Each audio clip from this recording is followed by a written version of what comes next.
Hello friends.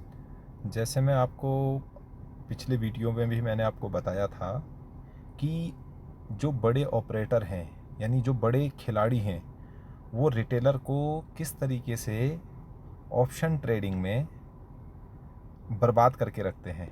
यानी आप समझ सकते हैं कि जो ये एक न्यूज़ फैलाई जाती है कि कल टैरिफ लग गया, कल ऐसा हुआ, आज मार्केट 100 पॉइंट भाग गई, आज गिर गई। आपने कभी सोचा है ऐसा होता क्यों है? ये एक्चुअली होता क्या है, जब ऑप्शन बायर मार्केट में ज़्यादा होता है तो हमेशा ये लोग उसके विपरीत ले जाते हैं। जैसा कि मैं आपको एक एग्जांपल दिखाऊंगा अभी। आप देख रहे होंगे लगभग 8 अक्टूबर 2025 से आज हो गई हैं आपकी 13 अक्टूबर 2025।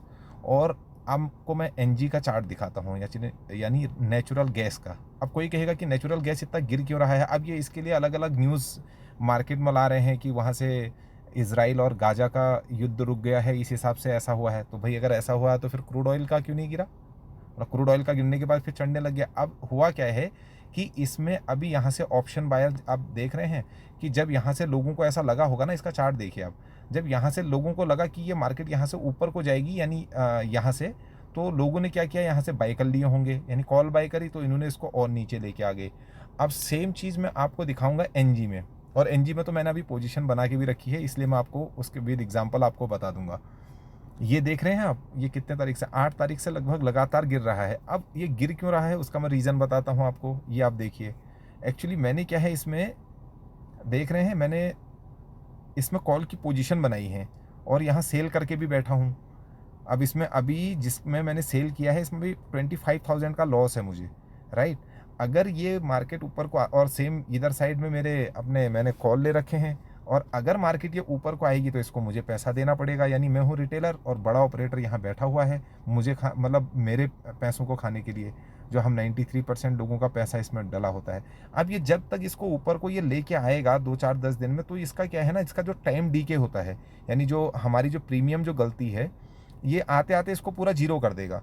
तो ये होती है इनकी ट्रैपिंग चाल। तो इसको आपको समझना है, यही चीज़ मैं तो एग्जांपल करते रहता हूँ इसमें। मैंने इसका ऐसा नहीं है कि मैं अभी इसमें मैंने यहाँ पे लगाया है तो मैं यहाँ से लॉस खा रहा हूँ। मैंने कहीं दूसरे में हैश करके भी रखे हैं फंड, कि जिससे कि लॉस जो है वो मिनिमम हो, और अगर मार्केट मेरे अकॉर्डिंग आती है, वैसे हालांकि ये मार्केट कभी भी हमारे अकॉर्डिंग कभी नहीं आती, वो करते ऑपरेटर लोग ही हैं, उन्हीं को करना होता है कि वो मार्केट को कहाँ ले जाएंगे, कब उनको गिराना है, कब उनको चढ़ाना है, एक्चुअली क्या है। और कभी मार्केट को ऊपर नीचे आपने देखा होगा जो स्पाइक आते हैं, उसका भी एक रीज़न यही होता है, जैसे आप कूदे नहीं, यानी रिटेलर मार्केट में कूदा नहीं तो इन्होंने उसका प्रीमियम खाना ही खाना है। और इसके लिए क्या है, हमारे सेबी ने कोई ऐसे गाइडलाइन नहीं बना रखी। अब इन लोगों का पता नहीं क्या है ऐसा, इन लोगों की या तो कोई ऐसी सेटिंग है, ये बड़े ऑपरेटर के साथ जो बड़ी कंपनियां हैं, जो ट्रेडिंग कंपनियां हैं, जो शेयर मार्केट में काम करती हैं, या तो इनको कहीं ना कहीं से जो ये सेबी के जो चेयरमैन हैं या सेबी के जो पर्सन हैं जो इनको कंट्रोल करते हैं, इनको ये चीज़ का शायद या तो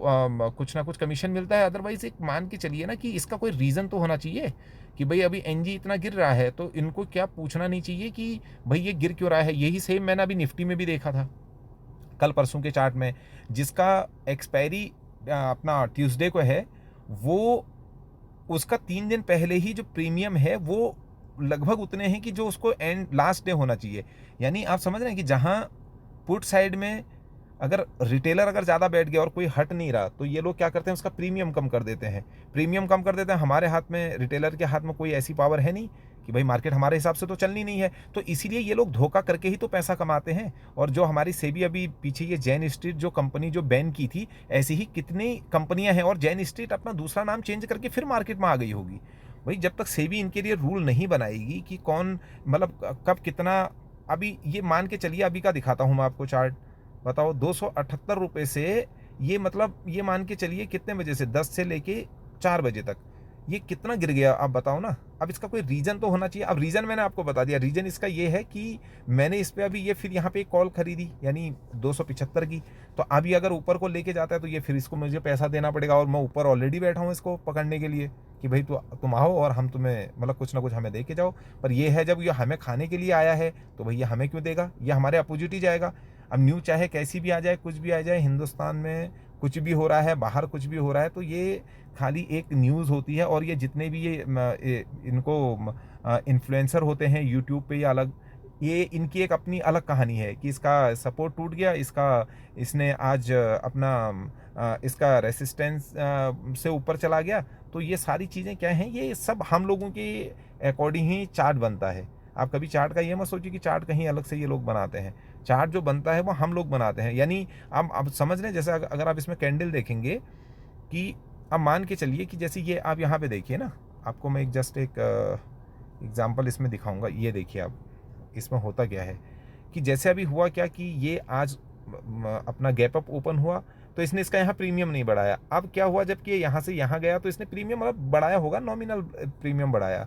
अब यहाँ पे जिन्होंने भी लिए होंगे पोजीशन, उन्होंने काटा नहीं, तो इन्होंने क्या करा, पहले मार्केट को एक ही जगह पे सस्टेन रखा 278 और 277 के बीच में, या एक बार 279 तक गई। अब उसके बाद क्या हुआ कि लोगों को लगा कि इतनी टाइम से एनजी गिर रही है तो चढ़ेगी। अब देखें चार्ट देखें, अब हर कोई यही सोचेगा कि भाई इतना गिर गया तो अब तो मार्केट बढ़ेगी, अब तो मार्केट बढ़ेगी। तो लोगों ने क्या किया, यहाँ पे पोजीशन बना ली कॉल की, यानी जो रिटेलर है, ठीक है, हम जैसे जो हैं, वो रिटेलर ने यहाँ पोजीशन बनाई। इसने दिन भर उसको वहाँ पे रखा और शाम को अभी कितने बजे, लगभग 2:40 के बाद इसने देखा कि भाई अच्छा खासा पोजीशन मिल गया है मुझे, तो ये मार्केट को फिर नीचे ले आया। अब यहाँ पे कुछ लोगों ने फिर देखा होगा कि अभी सपोर्ट पे आया है, यहाँ से ऊपर को जाएगा, तो लोगों ने फिर यहाँ पे पोजीशन बनाई है, थोड़ी देर इसने घुमाया, फिर यहाँ से लिक्विडिटी ली और नीचे आ गया। तो ये है दोस्तों कहानी शेयर मार्केट की। इसीलिए 93% जो लोग हैं वो इसमें लॉस करते हैं, क्योंकि हमारे भारत सरकार का इसमें कोई भी कंट्रोल नहीं है।